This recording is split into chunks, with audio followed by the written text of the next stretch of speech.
د چارسدې پولیس وایي چې د خپل ځان تحفظ شرعي او قانوني حق دی، خو باید چې عام ولس د خپلو مالونو ساتنې ته توجه ورکړي، ولې چې د عام ولس د مرستې نه بغیر په سیمه کې امن نشي په ځای کېدی. دا خبرې د چارسدې تحصیل د سیټي تاڼې مشر پولیس سیچو جوهر شید خان دلبر ریډیو سره کړي دي. هغه وایي چې خوشه یوه میاشت وړاندې په سیمه کې د شکو ډاکو او غلاګانو پې زیاتې شوې وې، خو اوس د هغې زیاتره ملزمان نیولي شوي دي او د هغې علت دا دی چې ډي پي او نذیر خان دوی ته په خلاص مټ د کاروایانو کول اجازه ورکړې ده.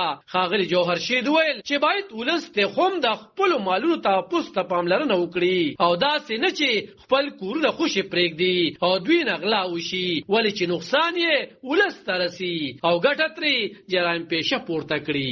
دې کې ما مخکې کسان نیولي وو چې هغې د ترماسونو کې شیشې اچولې او هغه د خوشې کور به کته هغې ته به اورېده. هغه ګروپ ما نیولو ټریس کړی مې و، د مجبي کسانو جیل کې دي. د هغې نه پس مې نور بل ګروپ ټریس کړ. دغه کسې چې یې ګرځېده د کباړ په بهانه باندې خوشې کور ته شو. موږ ته خو دا پته نه لګي چې سړی کباړ ګرځي یا په ترماس کې شیشې بدلي یا په یو لار روان دی او به خوشې کور ته وړي. موږ خو دې مزدورۍ لځو، دغسې ګاونډي م وي بل م وي، هغې نه نقصان وشي. دې خلکو ته دا زما د طرفه درخواست دی چې کم از کم خپل کور خوشې نه پرېږدي، چې مکمل خوشې نه پرېږدي. یو کس که سړی غم خادی لځي چې کور یې څوکي. الله بادشاه احسان وکړو، په هغې کې دغه ګروپونه موږ باقاعده میډیا له هم ورکړي دي. یو صاحب سختۍ سره هدایت کړي دي، په خپله عمر ټیمانو دې دپاره ټیمان مقرر کړي دي. ګردي نه پرېوتی د سپینو کپړو کې کار په ضلع کې شروع دی او هغه ښکاره ده خلکو ته. خبره آیا د څه پټه نه ډي پي او صاحب ته زما ته او د هغې د راتلو وزیرۍ نه پس د څنګه کار روان دی نو د چا نه څه پټه نه ده، ښکاره خبره ده او ډېر حده پورې کنټرول وشي. انشاءالله تعالی نور هم کنټرول کړو.